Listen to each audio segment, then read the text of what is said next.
భారత రాజ్యాంగం ఏం చెప్తా ఉంది? ఈ దేశ ప్రజలమైన మేము భారతదేశానికి యజమానులమని చెప్తా ఉంది. ఇక్కడ ఉన్నటువంటి ఉద్యోగస్తులు అందరూ కూడా మనకు సేవకులు. అదే చెప్తా ఉంది. ఏం చెప్తాం మనము? అధికరణ 395, షెడ్యూల్ 8, భాగాలు 22, ఆర్టికల్ 448 ఆర్టికల్స్ మనము చూస్తా ఉన్నాం. భారత రాజ్యాంగం చూసినారా మీరు? ఇలా ఉంటది. అది గ్రంథం చూసినారా? స్కూలే. భారతదేశ ప్రజలమైన మనము క్రిస్టియన్గా పుట్టినా, మహమ్మదీగా పుట్టినా, హిందూగా పుట్టినా, ఏ మత గ్రంథాన్ని వాళ్ళు ప్రేరేపించినప్పటికీ లేదా ప్రేమించినప్పటికీ ఆ విశ్వాసాన్ని వాళ్ళ ఇష్టం అది. కానీ భారతదేశంలో పుట్టిన ప్రతి ఒక్కరూ భారత రాజ్యాంగాన్ని తప్పనిసరిగా విధిగా మనం చదివి ఉండాలని. ఇది మనం రాసుకున్నటువంటి ఒప్పుదల గ్రంథం, దీని పేరు. దాని కొరకదని భారత రాజ్యాంగము, భారత ప్రజలమైన మేము ఈ దేశానికి యజమానులమని చెప్పుకున్నాం.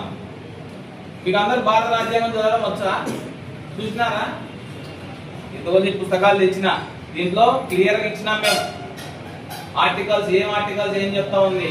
ఆర్టికల్ 51 AH ఏం చెప్తా ఉంది అంటే భారతీయ జిజ్ఞాసను మనం పెంపొందించుకోవాలా. ఆ జిజ్ఞాస అంటే ఏంది? మనం ఈరోజు పాఠాలు చదువుతా ఉన్నాం, ఎగ్జామ్స్ రాస్తా ఉన్నాం, కానీ ప్రజల యొక్క విధి విధానాలు కూడా మనము తెలుసుకుంటేనే మనం ముందుకు వెళ్తాము. లేకపోతే పై స్థాయికి ఉద్యోగాలకు పోవాలా. మనం ఉద్యోగానికి పోవాలంటే ఇవన్నీ తెలిసిందాలి కదా మనకు. అందుకొరకే భారత రాజ్యాంగాన్ని మనం అందరూ ప్రేమించాలా, అభిమానించాలా. దీన్ని ప్రతి ఒక్కరు విధిగా కూడా ఈ యొక్క రాజ్యాంగాన్ని స్వీకరించాలా. ఇక్కడ ఏం చెప్తా ఉన్నాయి అంటే 51 AH ఆర్టికల్ ఏం చెప్తుంది మనకి? శాస్త్రీయ దృక్పథాన్ని, హేతు దృష్టిని, మానవతా దృష్టిని, పరిశోధన తత్వాన్ని అలవరుచుకోవాలని చెప్తా ఉంది. 51 ఆర్టికల్ 39 AH అంటే జీవించే హక్కు. ఇక్కడ మనం జీవించాలంటే ఒక ఆర్టికల్ ఇచ్చినారు. దానికి ఏ విధంగా మనం జీవించాలా, న్యాయపరమైనటువంటి సమానత్వం కూడా ఆర్టికల్ చెప్తా ఉంది. ఆర్టికల్ 17 అస్పృశ్యత. ఇక్కడ ఏమైనా మనకు ఇబ్బందులు కలిగినా లేకపోతే ఏదైనా సమస్యలు వచ్చినా ఇక్కడ అస్పృశ్యత ఉండకూడదు. అందరూ కూడా సమానత్వం, ఈ దేశంలో బతికేటువంటి వాళ్ళు ప్రతి ఒక్కరు సమానమని కూడా ఆర్టికల్ 17 మనకు చెప్తా ఉంది. ఆర్టికల్ 32 మనకి ఏం చెప్తుంటే ప్రాథమిక హక్కుల రక్షణ. మనకు కొన్ని హక్కులు ఉంటాయి. ఏమేమి హక్కులు మనకు చెప్పండి? జీవించే హక్కు, విద్యా హక్కు, ఇవన్నీ హక్కులే కదా మనకి. బాలల హక్కులు ఉంటాయి. బాలలు, చిన్న పిల్లలు పనిలో పెట్టుకోకూడదు. ఇట్లాంటివన్నీ కూడా ఏం చూస్తూ ఉందంటే ఆర్టికల్ 32 మనకి కనిపిస్తా ఉంది. ఆడపిల్లల రక్షణ లేదు ఈ కాలంలో, వాళ్ళకు కూడా హక్కులు ఉన్నాయి కదా. ఆ హక్కు కూడా ఆర్టికల్ ఏం చెప్తుంది?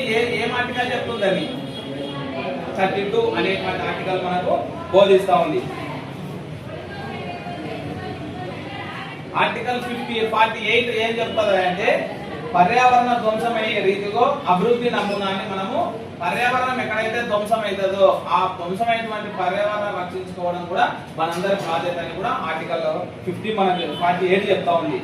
ఆర్టికల్ 49 ఏం చెప్తుంది? చారిత్రక కట్టడాలు. ఎక్కడైతే చారిత్రక కట్టడాలు ఉంటాయో ఆ చారిత్రక కట్టడాలని వాటన్నిటిని రాజ్యాంగం కాపాడుకోవాల్సినటువంటి బాధ్యత కూడా మనదే. కాబట్టి వీటన్నిటిని మనము కాపాడుకుంటూ ముందుకెళ్ళాలి. భారతదేశ ప్రజలమైన మేము భారతదేశాన్ని సర్వసత్తక సామ్రాజ్యవాద లౌకిక ప్రజాస్వామ్య గణతంత్ర రాజ్యాంగం నిర్మించుకోవడానికి పౌరులందరికీ సాంఘిక, ఆర్థిక, రాజకీయ న్యాయాన్ని, ఆలోచన,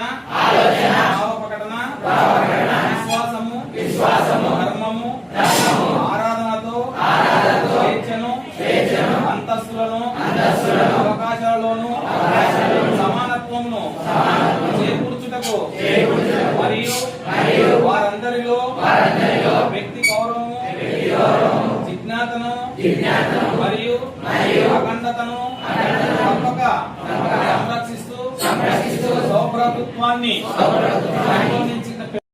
26 నవంబర్ 1949 రాజ్యాంగ పరిషత్తులో పరిగ్రహిస్తూ శాసనంగా రూపొందించుకున్న ఈ రాజ్యాంగాన్ని మాకు మేము సమర్పించుకుంటున్నాము. జై భారత్, జై భారత్, జై భారత్.